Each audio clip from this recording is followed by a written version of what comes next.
Every industry has its disruptor. Steve Jobs, Elon Musk, even Andrew Tate.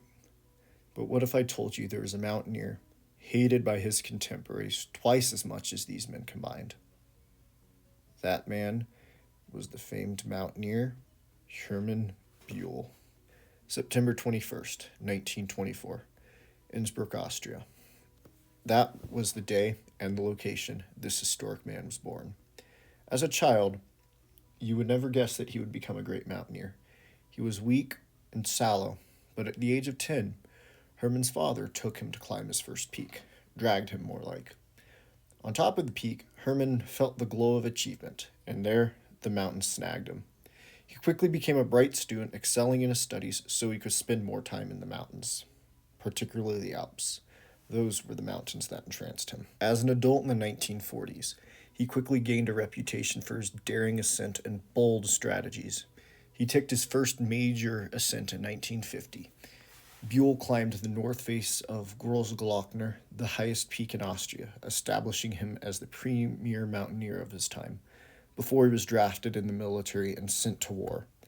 After being captured by America, he returned to Austria and pursued mountaineering as a mountain guide full-time. In 1953, Buell achieved one of the, dare I say, the most remarkable feats in the history of mountaineering: the first ascent and a solo ascent of Nanga Parbat, the ninth highest peak on Earth.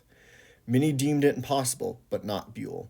His sheer purse capacity and indefatigability allowed him to achieve what no man had done before: a solo ascent of an 8,000-meter peak.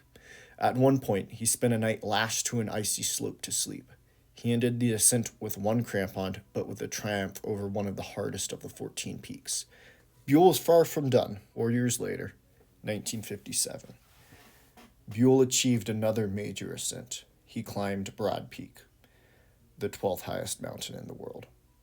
This ascent was also considered impossible by many, but Buell's exceptional mountaineering skills and exceptional courage made the climb successful. It was a major achievement. Buell became the first person ever to climb an 8,000-meter peak without the use of supplemental oxygen. Buell also became one of two people to get two first ascents on 8,000-meter peaks, the other being his climbing partner, Kurt Diemberger. I believe this man to be the best mountaineer of his and maybe our time. Had he lived longer, invariably, he may have gotten 3 or maybe even 4 8,000-meter ascents. But alas, as to many mountaineers, death knocked early for Buell. There are two versions of his death. I am not sure which is true, so I have included both. In one version, he was rappelling down a face on cold glacier. The anchor detached and Buell plummeted to his death. Alternatively, on the southwest ridge of Glacier, there was a snowstorm and he walked off a cornice. Either way, it ended with the wonderful, great mountaineer tumbling 900 meters to his death, just a few weeks after his historic Broad Peak ascent.